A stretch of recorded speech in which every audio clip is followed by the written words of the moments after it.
The needs within a human being have risen because of a certain sense of incompleteness. People are forming relationships to experience a certain sense of completeness within themselves. When you have a good relationship with someone dear to you, you feel complete. When you don't have that, you feel incomplete. Why is this so? Because this life, this piece of life, is a complete entity by itself. Why is it feeling incomplete? And why is it trying to fulfill itself by making a partnership with another piece of life? Fundamental reason is that we have not explored this life in its full depth and dimension.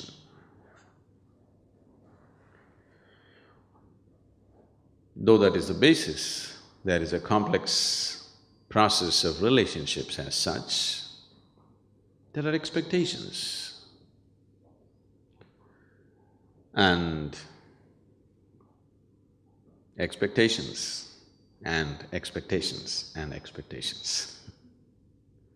The expectations that most people are creating are such that there is no human being on the planet who could ever fulfill those expectations.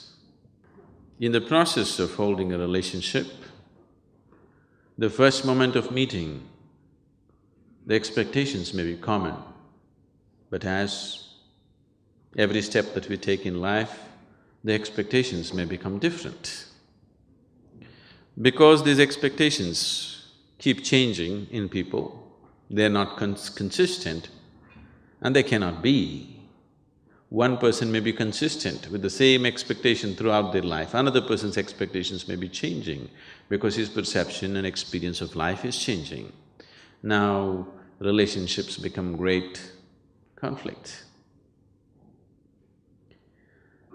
More conflict is happening within the four walls of the homes than is happening anywhere on the planet.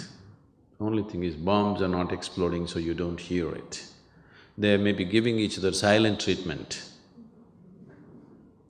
It is happening because people's expectations are changing and they're not changing at the same pace. Fundamentally, why have we sought a relationship? Because you find yourself that without a relationship, if you do not have any kind of relationship in your life, then you become depressed. So, fundamentally you're seeking a relationship because you want to be happy, you want to be joyful. Or in other words, you're trying to use the other as a source of your happiness. If you're happy by your own nature, now relationships will become a means for you to express your happiness, not to seek happiness.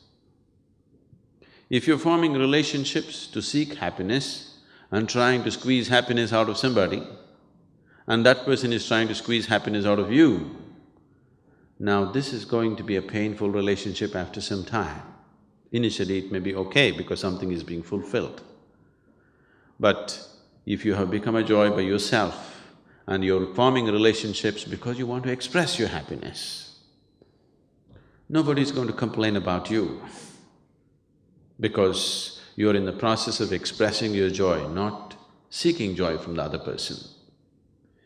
So if your life becomes an expression of your joy, not in pursuit of happiness, then relationships will be naturally wonderful.